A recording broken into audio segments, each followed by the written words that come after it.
Hello, this is Ina from Taproot Tarot, and today I mostly have a funny story, but also a cool book to show you and a couple of decks. So first, I knew I was getting a package today. I had looked it up last night, but by lunchtime today, I had no idea what it was or where it was from, just that I was getting something. So I checked my mailbox, and the package came in this matte black bubble wrap, which made me think, just jokingly, oh, my letter carrier is going to think I received some adult-themed mail.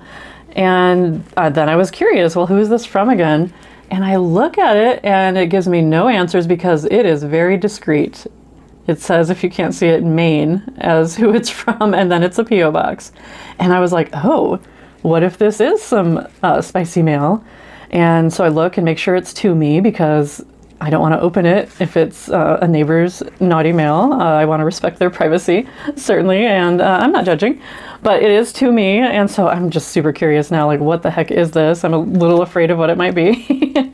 So I open it up, and it's a lovely, nicely wrapped little package that says thank you on it. But I'm still like, sorry, there's just dog fur everywhere, my goodness. I was still like, wow, this is still a mystery, and it's still suspiciously discreet. But then I open it up and remember what book I ordered and thought, oh, okay, no worries. But that got me to thinking, so this bookseller is an Amazon seller, but the book came directly from the storefront, and Amazon had sent me some message that there was a problem with the shipment and I should contact them. So I had looked at the storefront, which I found out was very Christian themed. Not a problem with that whatsoever, but they were the kind of books where if I walked into a physical bookstore with them, I would have felt out of place and like, I'm probably not welcome here. So that definitely stood out to me. But then when I received this, like, why do they have this kind of packaging for their stuff? And it kind of made me jokingly think, what if they have a little side business? And the funny thing about that is I'm from the upper Midwest. I have a lot of friends who are also from the upper Midwest and who have, like me, moved down south to the Bible Belt. And one thing we've noticed is that once you move to the Bible Belt, huge billboards for adult stores are very prevalent, and adult theaters are much more prevalent. And I'm not sure if that's a coincidence or not. And that's just something that we've kind of joked about, like, oh, you go to the Bible Belt for the adult fun, I guess. Nothing wrong with that whatsoever. Definitely not kink shaming anybody. But we just always thought that was a little bit amusing. So to think of this like super Christian bookstore to have like kind of an adult side business, that just amuses me. Maybe it's just me. Has anyone else noticed that about southern United States? Not that I live in the South. I'm still in the Midwest, but a more southerly Midwest. So anyway, let's get to this book.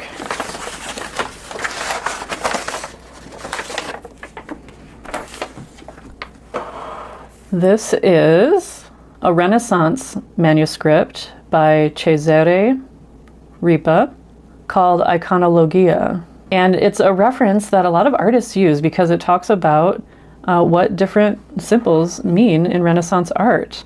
And so I just thought it would be really cool. And I will show you in a moment the deck that inspired me to get this.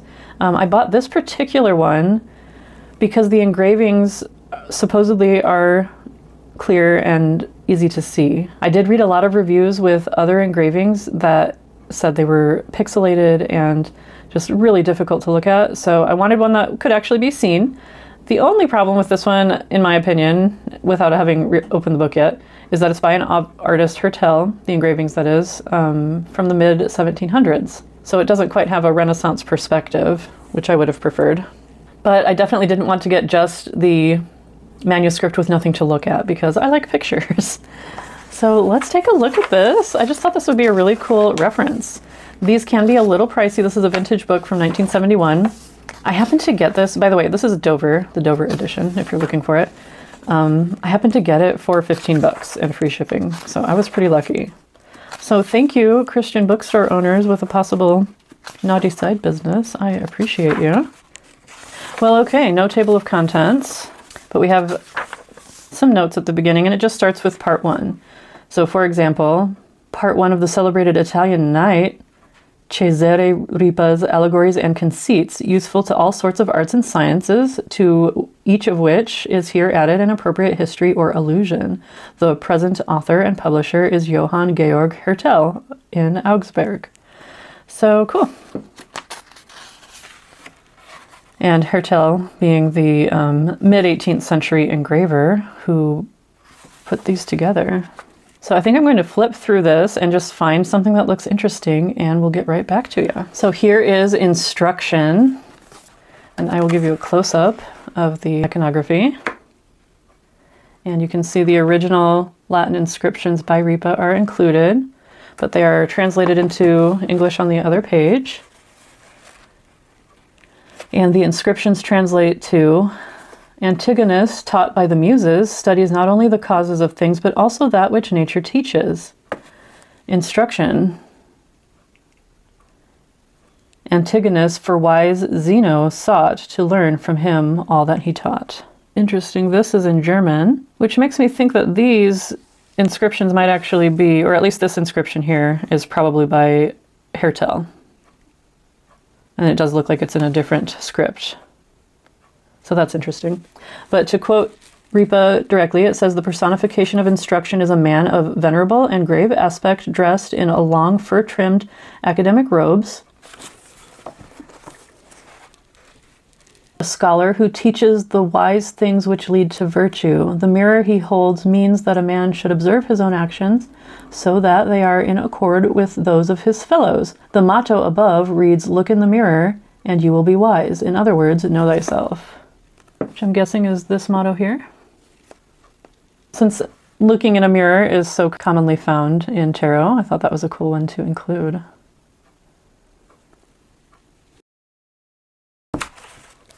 I will flip through and find another one. Here is Constancy, which features the pillar that we often see in Fortitude cards. And from Ripa himself, the personification of Constancy is a young woman in classical robes wearing a helmet and holding a sword in one hand as she embraces a column. She holds the other hand over a flaming brazier, ready to let it burn. Constancy is armed with righteousness and unshakable faith in her beliefs. The column she embraces is an old symbol for firmness and stability. To put one's hand in the fire as an expression of absolute faith in what one is saying is an old expression. It probably refers to the fearlessness of Mucius Scaevola, who put his right hand in the fire to show Porsenna that he did not fear him, an example of having the courage of one's convictions. That's interesting. Makes me think of the flame that is sometimes pictured next to the Wheel of Fortune.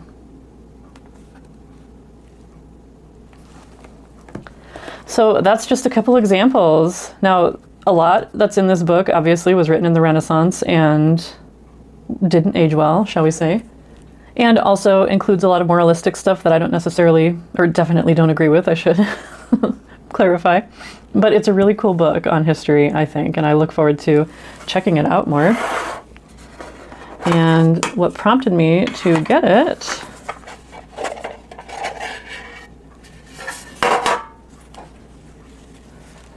was this deck called The Cards of Nostradamus. And this is an old Scarabeo deck. It's out of print. And I have it in with my Mantegna deck, which is, of course, an actual historical deck made of moralistic educational cards. In other words, didactic images, which were meant to teach virtues and things like that to people. This is not a historical deck, but it is a deck of cards based on the book Iconologia by Cesare Ripa. I'm trying to get the Italian pronunciation close. And this is another really useful resource to have. And it does come with a guidebook that has some information, but I was definitely left with wanting some more. Here's maturity, and we've already been exposed to these flames, and that might have something to do with being confident in her convictions. But I can look up maturity specifically and get more details now that I have the book, so I'm looking forward to that. There are lots of lions all over, lots of tablets and books and mirrors. This one looks a lot like the masculine version of the Faith card in the Minchiate. The Spencer's Minchiate that I have is an example of a masculine one, and you can see he's gazing into the mirror there. So a lot of the symbols I feel like are kind of space fillers a little bit, or just ubiquitous enough that they get repeated throughout the different allegories. This one is interesting. Equilibrium, she's holding a weight, but then the camel, what is that about? So some of them are really like, wow, I really get that. And others are just like, what the heck does that mean? So spirituality is great. You know, he is wearing rags and isn't too concerned about his outward appearance or situation, that he's looking inward.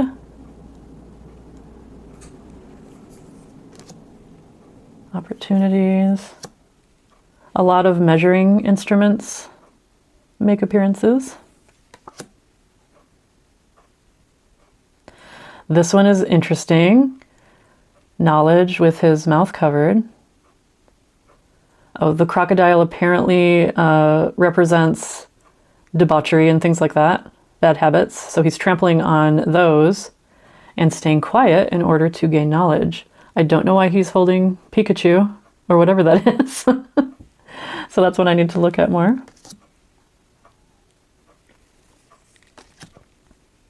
Lots of roosters and snakes too. So again, I'm like super interested to know. And I understand the snake with rebirth, but the rooster is just everywhere. This is kind of interesting from a contemporary perspective. We have the two-tailed Starbucks-styled mermaid, or merperson, under materialism. Vanity, it might be holding a pack of cards. What do you think? That's fun.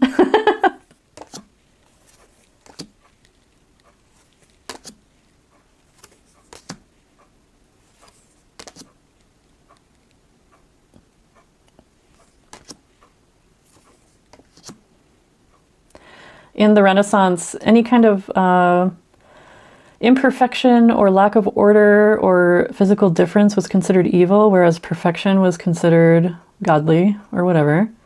Obviously, I don't agree with that, but you can see here where things like astronomy/astrology, which were the same thing back then, are considered to represent perfect order. Geometry here as well. These stalks show up a lot. So she's got something binding her, including her heart. That hits kind of hard, doesn't it? This is called ties. Economy with a huge scythe for cutting and a measuring tool for measuring.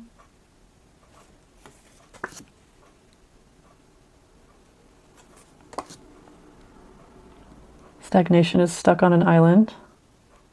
She has a couple of animal friends, but they don't look too happy.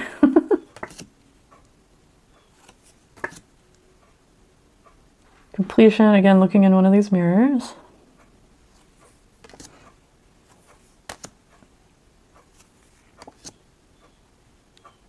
Ooh, submission. Shouldering one of those stockades or stocks, but also looking at the cross. Now, I will say this book has a lot of biblical stuff in it, but I don't know what Ripa felt about. A lot of times in the Renaissance, it wasn't uncommon to have faith in religion, but at the same time to have reservations about the institution of the church, because in many cases it was a whole lot of spending and war, and while people were in poverty around them. Colonization being glorified, of course. Another lion for generosity. Reverence. The lion and this other creature, not sure why they're there, but his expression and posture are definitely showing reverence. But that's something I'll be interested to look up. Why all the lions being just used so repetitively? I have another deck that has one of these in it, and I don't remember what it... Oh, I think it was an overturned basket or so. Yeah, it was an overturned basket in the other deck. It's difficult to tell what it is. Why he's holding a stork, I don't know. And what's under that basket? Not sure. I'm gonna have to look that up for sure.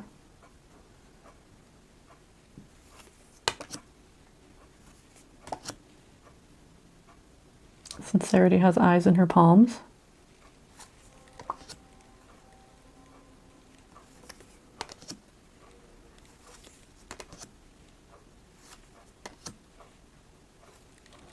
Order has a small scythe that you might use for weeding.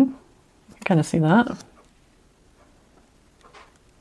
Goodness is being super mean to a snake and standing on a skull. Oh, and independence is crushing the stalks. That's cool. And he has a cat on his helmet for whatever reason and a super sassy dress. So I like this guy.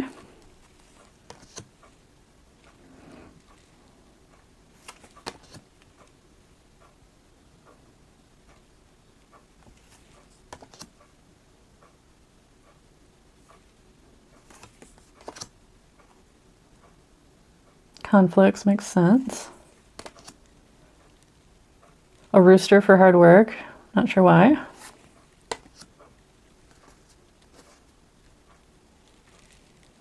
An ivy for tenacity. An ivy growing out of a rock even. That's cool. Again, another rooster and snake for vigor.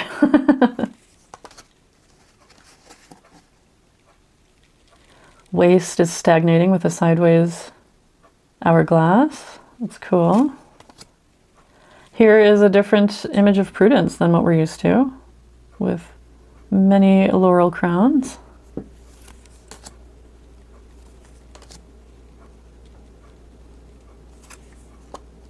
Success can afford 2 hounds and a panther, apparently. I like wisdom. This is the only card that's in the darkness. And she's holding a lamp or a torch with her book. That's cool. Here's an oil lamp, kind of like the one that's in the Soprafino Hermit. This is diligence. I can see diligence for a rooster, for sure. Constancy, more ivy. She does not look happy about it, though.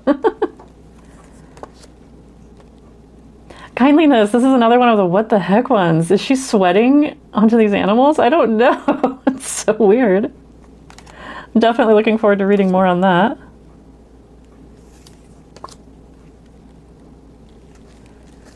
Very well trained lion with rule. That makes sense.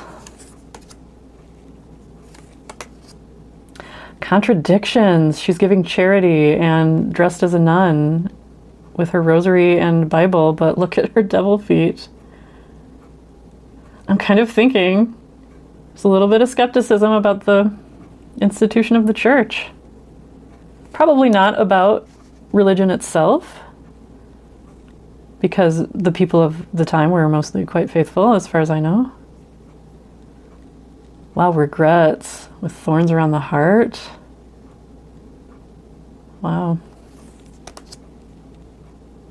Obligations, shearing the sheep and harvesting. You got to do those at a certain time. They just have to be done. Precaution, no idea what that means. Experience, this is cool. Many ears and many hands, so listening and doing work creates experience. Listening and doing, I suppose. That's cool.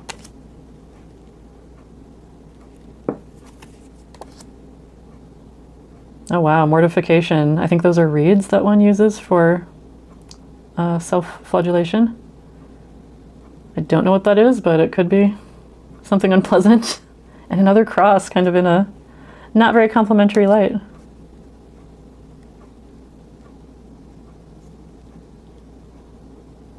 Wow, yearning has a shackle. She's on fire.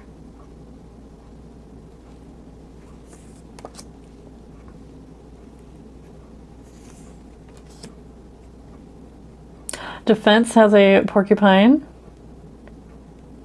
That's super cool, because we see porcupines featured in older decks, including Minchiades. I love that.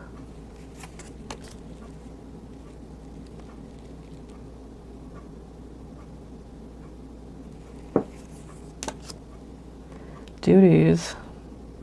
Yeah, lots to do and lots to think about. So that's that deck. And you might be wondering, Ina, you are super cheap. Why do you have both of these out of print, kind of expensive decks? And the answer is that I got good deals on them, of course.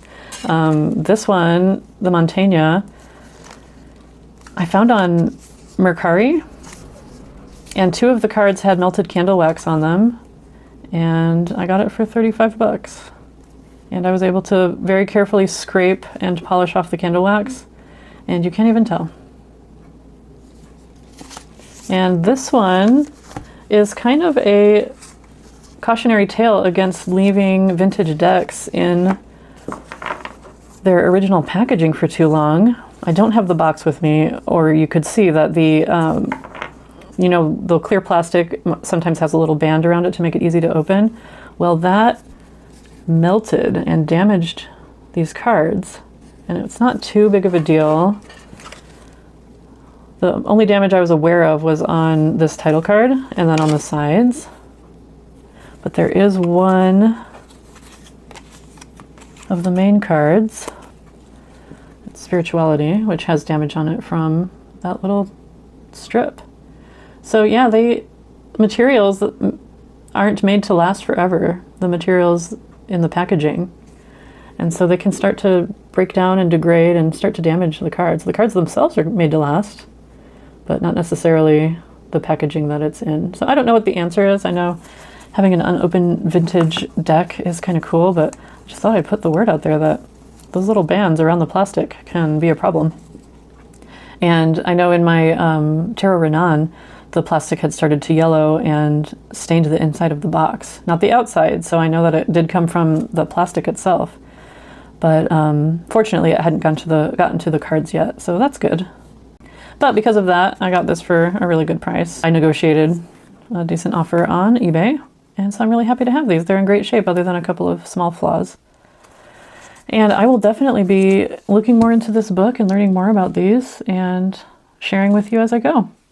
So that's all I have for you today. Kind of a little random video. I hope you enjoyed it, and I will talk to you next time. Bye.